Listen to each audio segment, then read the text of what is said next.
Hello, hello, my hey, I got something to say people. Can I tell you how much I appreciate you again? I really do. I feel so grateful for all your support, and you're even following me over the summer, which is I thought, oh, I Um, might as well just stop doing it over the summer. But guess what? You're like, no way, we're listening to it at the beach. So thank you, thank you, thank you. And please keep sending who you want to see on air, and also the ideas that you have or the things that you can't solve. It really helps me pick my guest. With that being said, let me introduce you to Cassandra, which is definitely, boy, oh boy, on the height of a lot of your questions. So thank you so much for being here, Cassandra. Thanks so much for having me, Sandy. I'm excited.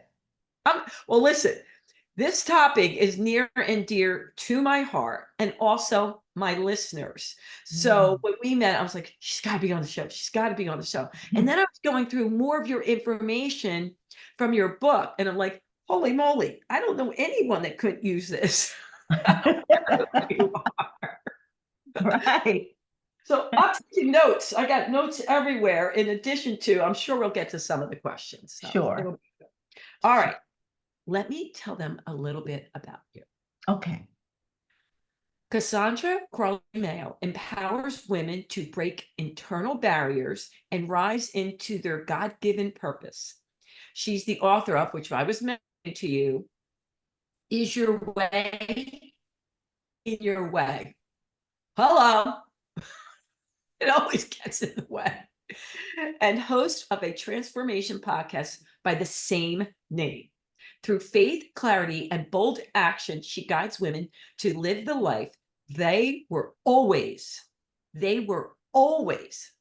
meant for. It gives me chills just reading that because we Mhm. all need this reminder. We're Yes, in our way. absolutely. I don't care how many times we say, oh, you know, I'm my own worst critic. Okay, we know that, but we still are that way. So I can't wait to dive into this. But before we do, because we only have a short period of time, I want to read the one statement that I said.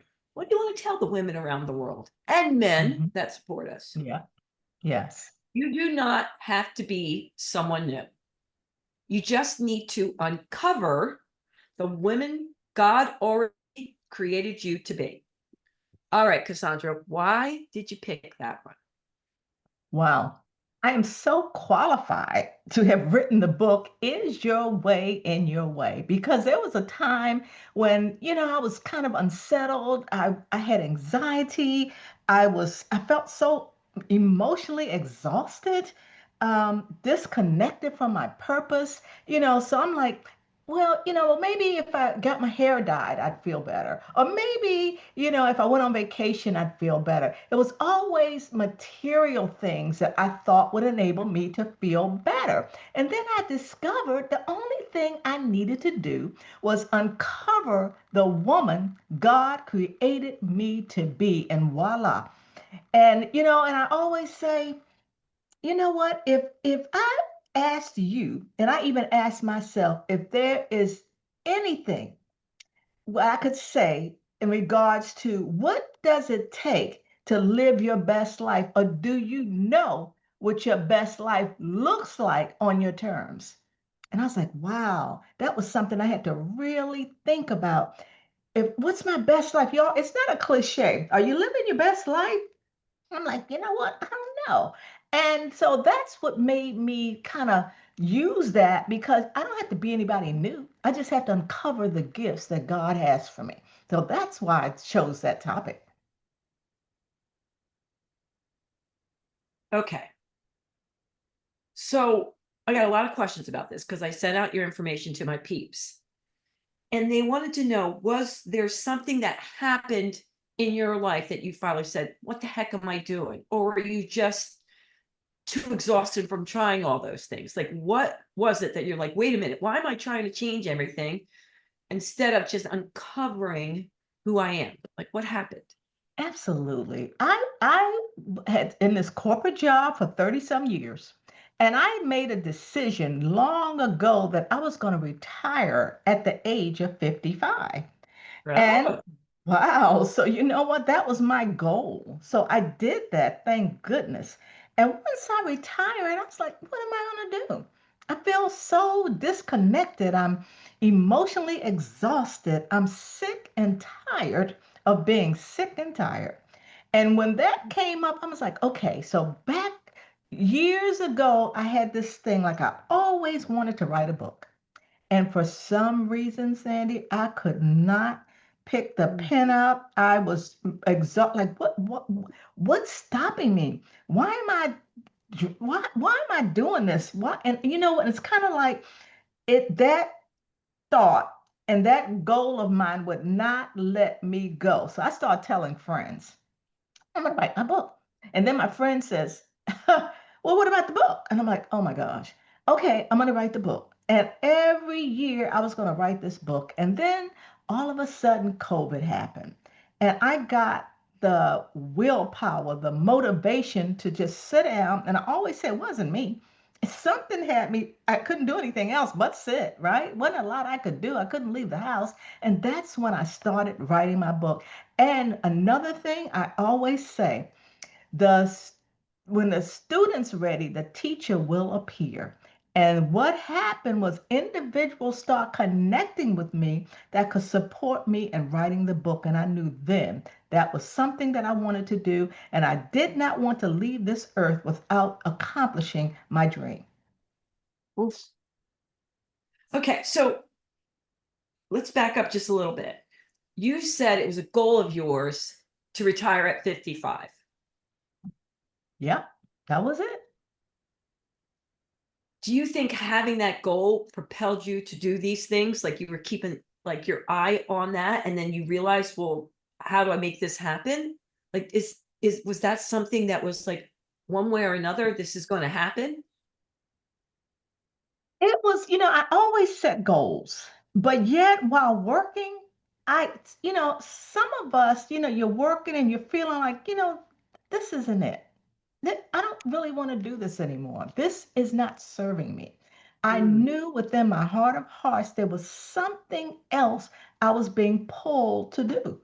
And I okay. struggled with that, and that bothered me. I mean, it was so heavy on me. And I'm like, well, why am I in this job? The timing was great. I realized what my goal was to retire at 55. And around that age, or a few years before that, I was exhausted. I didn't like what I was doing.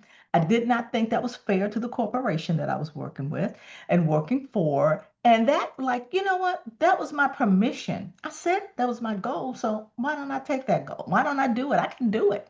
And that's what happened. I was just sick and tired of being sick and tired. I think there's a lot of women and men out there that can relate to that. So, Yeah. what's one thing if they take to heart everything we're going to uncover on this podcast that you would advise someone to take action? If someone is feeling this way, they're sick and tired, they feel like in a rat race. I was reading some of the things from your book, of comparing yourself to others, not letting go of the past, lacking confidence. I mean, there's a lot of different things here, Yeah. constantly stressed. And they don't know, and they're spinning their wheels where to go first. What's one action that they can take today that you think would have a big impact in their lives in the future? Sure. One question I would have everyone to answer: are you living your best life on your terms? And if I gave you a scale from 1 to 10, 10 being the highest, and you're going to be authentic with yourself, no one has to know this. Where would you categorize yourself on that scale? Would you be a 2, a 5, a 7? So that's what I would start with. And then from that point, if you're like in the middle, like I was a 3, I'm like, I'm not living. So so start writing down, what does it take, or what is it that would enable me to live my best life? Then you write Got those things down. You write them down. And then if you think about it, I bet you many of you have already had thoughts of things that you wanted to do, but you've not done it. So from that point, I would say, why not? What's stopping you? So I would start from there and go down the line and say, okay, this is what's priority for me. All right. And I don't want to say, a lot of people say, well, if I had a lot of money, well, look, I know a lot of people that have a lot of money and they're miserable. Okay. So let's be real with yourself. Okay. So I would just say, as I indicated, write that stuff down and then prioritize it. And then from that point on, determine what is it that is stopping me from living my best life. So can you take us through what you did? I'm sure you did it. Did you do this with yourself? And you said you were three. And Yeah. then so what are some things that you listed? And did you go to the lowest hanging fruit first, like things that were easier? Like take us through a few things that you did right away and how you Sure. got from it. I had a vision board that I had created years ago, and I would look at that board every so often and look on it. And there were things on there like traveling, writing a book. I even had writing a book. I love speaking, and I had speaking up there, and I had getting married. I wanted to be married, all of these things. And I looked at it and I said, what is it that I really want to do that can make an impact? Because I'm all about service. And when I looked Okay. at, and actually I had already gotten married, I had to retire to get married. Imagine that. I guess I never had the energy or the time. And I wrote the book. I started writing the book and I looked at it and I'm like, hmm, I could do that. And then I had to determine what is holding me back from writing my book. And that's when resources started coming to me to help me with that goal. Okay. I was ready So, and the teacher appeared. okay. Do you realize how funny that was? You had to retire to get married. Yes, because I worked, I was emotionally exhausted. That's all I did was work. Didn't have time. Wanted to, but I didn't have time for a husband. I wasn't even sure what marriage was really all about. I just wanted to because remember, when we're growing up, you're supposed to go to college, get married, have the white picket fence, have the children. All that stuff was embedded in me because that's what I thought we as women should do. Oh, we're answering some questions here because I want to make sure I get to a few of them. And I always make up names so you know. Okay. And this is going to be Betty Boop's question because a lot of people ask the same kind of question. Dear Cassandra, I have a vision board, I have a journal, I have a diary, I have a coach, and I do connect to God. But as far as living a life that I dreamed of, right now, with having four kids, how do I make that possible? I love them. My husband's Uh-oh. my husband's okay most days. That's funny. Uh-huh. But I don't know how to start filling my list up when of all the things that I said while having and raising four kids. Please help. Well, one thing I will say is remember when I said you have to prioritize? Yeah. And it kind of think about the goal for your children. What is it that you would like from your children? Because you don't want to ignore them because you want them to grow into to being successful or whatever you deem as being successful. So a lot of times I think about you can't do it all. So you prioritize before you do anything. And if it's your children, I don't know the age of the children or whatever, but if there's something that you can do by having that child, all those children, and don't get burnt out, get some low hanging fruit. I don't know what the dream is, but maybe there's some elements of the dream that you can get started on. So I Yeah. always say prioritize, please, because your children are important. Yeah. They'll be glad to hear that, I'm sure. They are. Yeah, absolutely. So talk about are you living your best life and then rate it on a scale of 1 to 10. You also talk about, which I love, name what's in your way. And is that part of this journey when you say, are you living your best life? Is the next step to put down then what's in your way? Absolutely. Kid, That's actually husband. yeah, that's part of my program. I tell you, my signature is the Rise Journey. And one of the things that had me in my way is actually stuff I wrote in my book. I was comparing myself.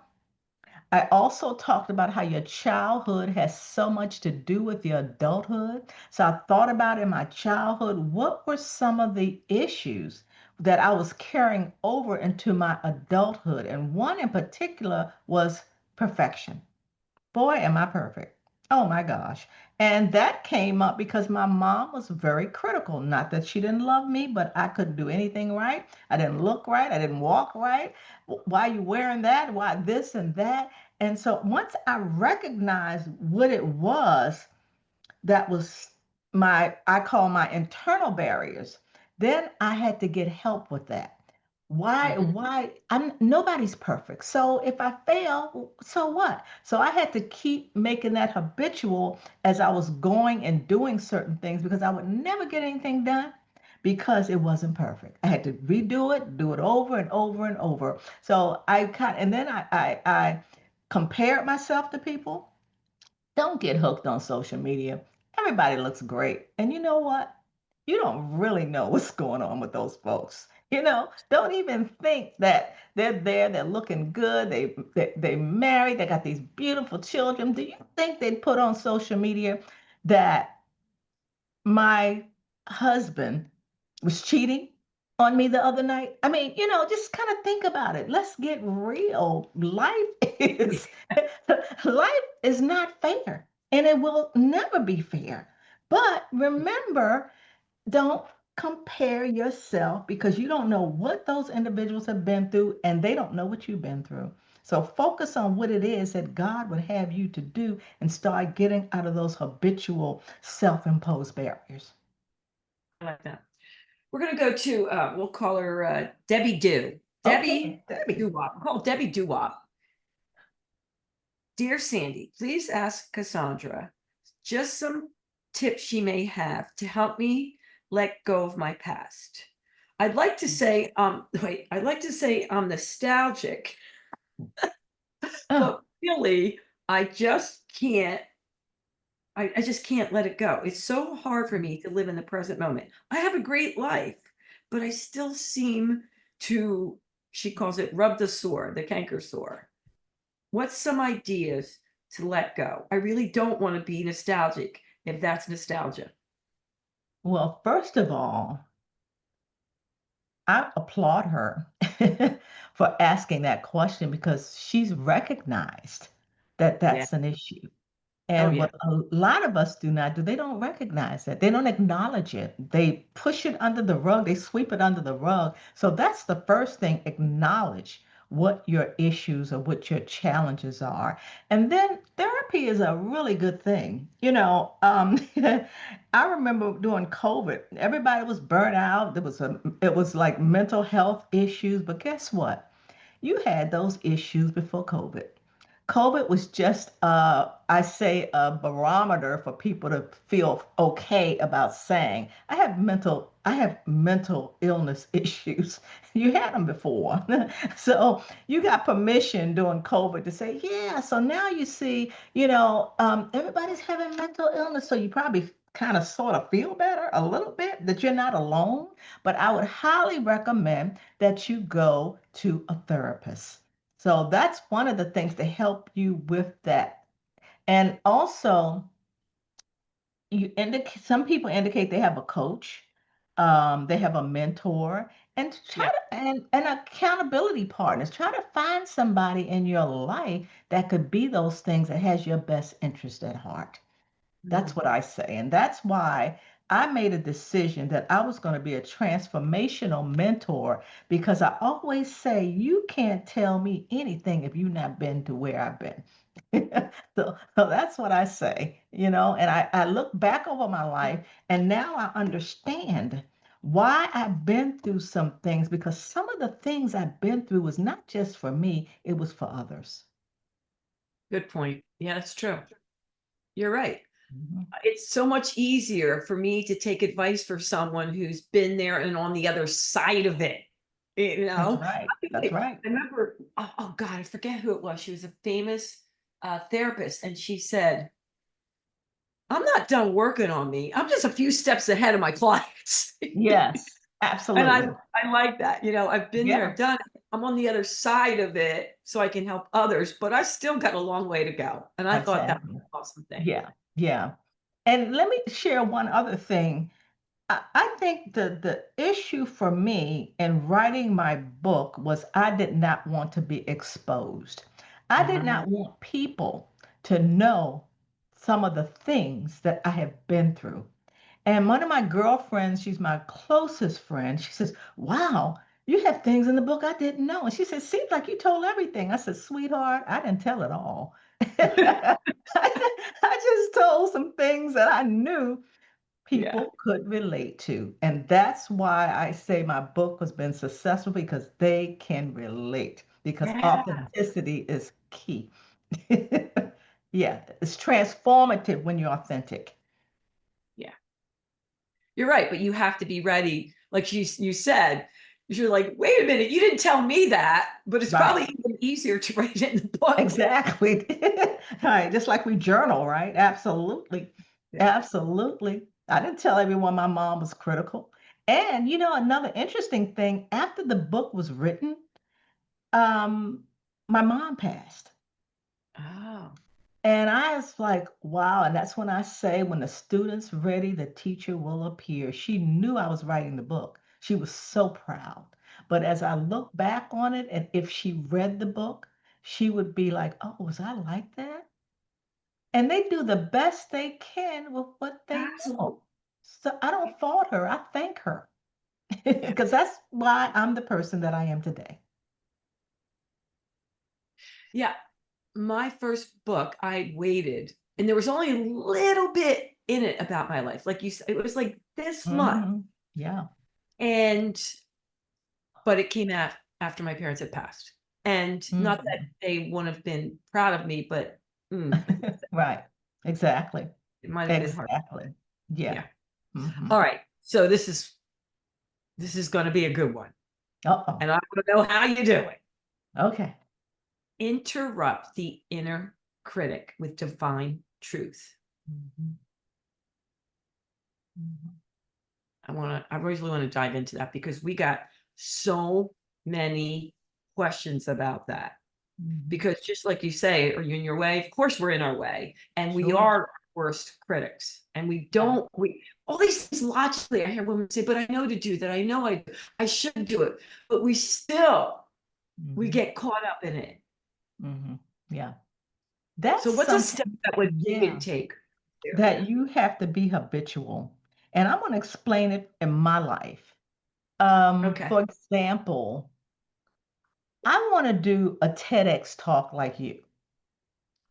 And I'm like, oh my gosh, I don't know because it may not go well, or I may not sound right, or it may not hit the point, or it's always, I started doubting myself.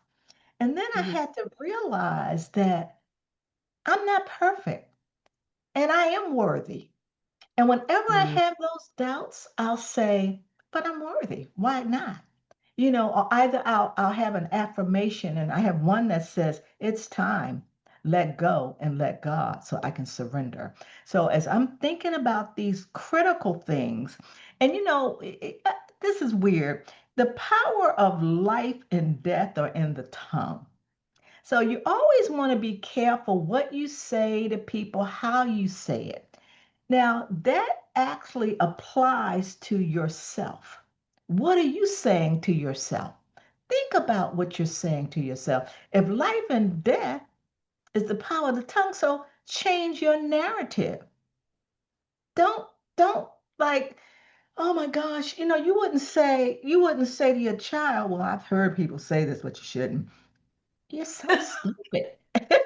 You're so stupid. You end up being nothing. Do you know the impact those words have on you?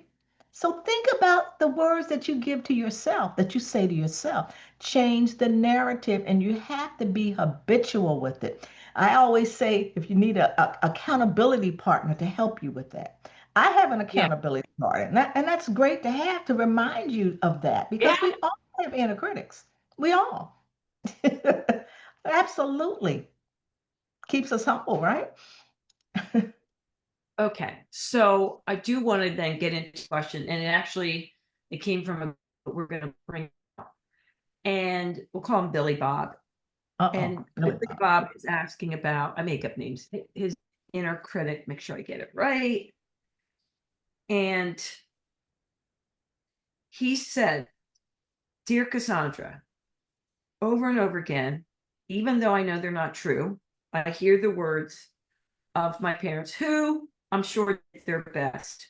You'll never be this, you'll never be that, you'll never do this. And even though I am successful, every time I go to step out of my comfort zone, it's like I have to battle that over and over again. Please help." Mhm. What I would tell Billy Bob, think back, I would say 6 months to a year, and write down things like your accomplishments. What have you done that you feel good about? Because we forget the good stuff. We can always think of the bad things. So just think about and write it down. Writing is crucial. It's pretty good. Just write it down on what you're proud of in the last 6 months or to a year. I accomplished this, I accomplished that, and think now what that is doing, but what your parents said is actually making you a stronger person. Because if you think about it and you write about it, Billy Bob, you have done so many great things. So write it down, be proud of it, be thankful, and be grateful. There's one thing I do, Cassandra, all the time. If I start hearing those thoughts, and it's my little saying, I go, "Not today, brain." Right. I'm not, I guess, exactly, exactly. That sounds Yeah. like me when somebody almost hits me with the car. I'm like, I am not in the mood today, so please don't hit me. Right. The next part of that, and I separated it out on purpose, and you says, "And take one bold, uncomfortable, obedient step." What do you mean by that? Hmm. Give you an example. I'm a podcast host that you mentioned. And I remember starting that. I was like, what am I going to say? What? Because that was out of my comfort zone. Yeah. Although in corporate, I spoke all the time, but that was different. And I'm like, I don't know, because initially, I did solo podcasts and I just felt stupid. Like, well, today I want to talk about, it's like talking to myself.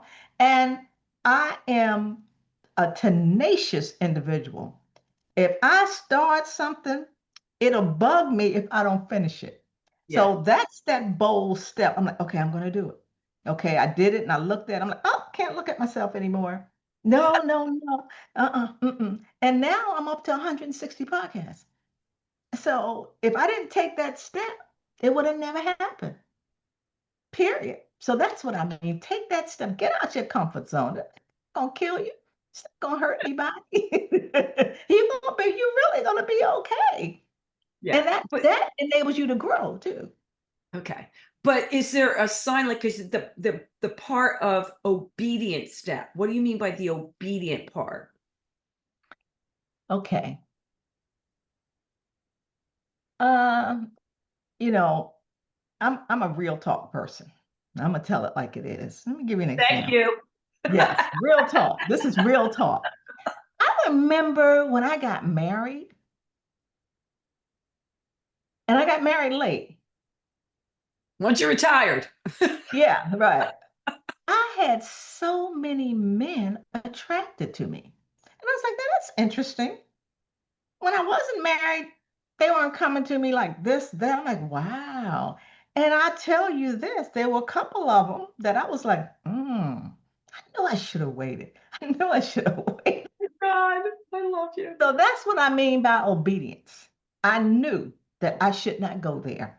Yeah. And because you know what's right, you know what's wrong. And I'm like, no, can't do it. Can't do it as bad as I wanted to. And that's temptation. And I was obedient. And I felt better about doing that.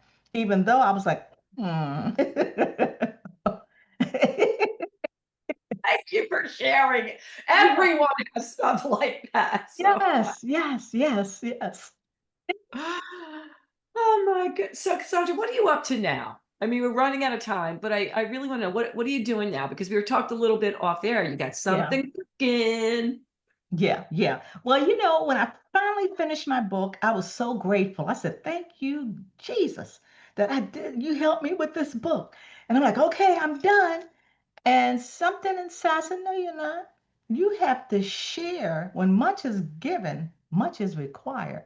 So you have to figure out, and I'm going to help you turn this around and bless other people with that." So therefore, I indicated that I have my signature program, which is the Rise Journey. My also is Rise Beyond Limit transformational mentoring.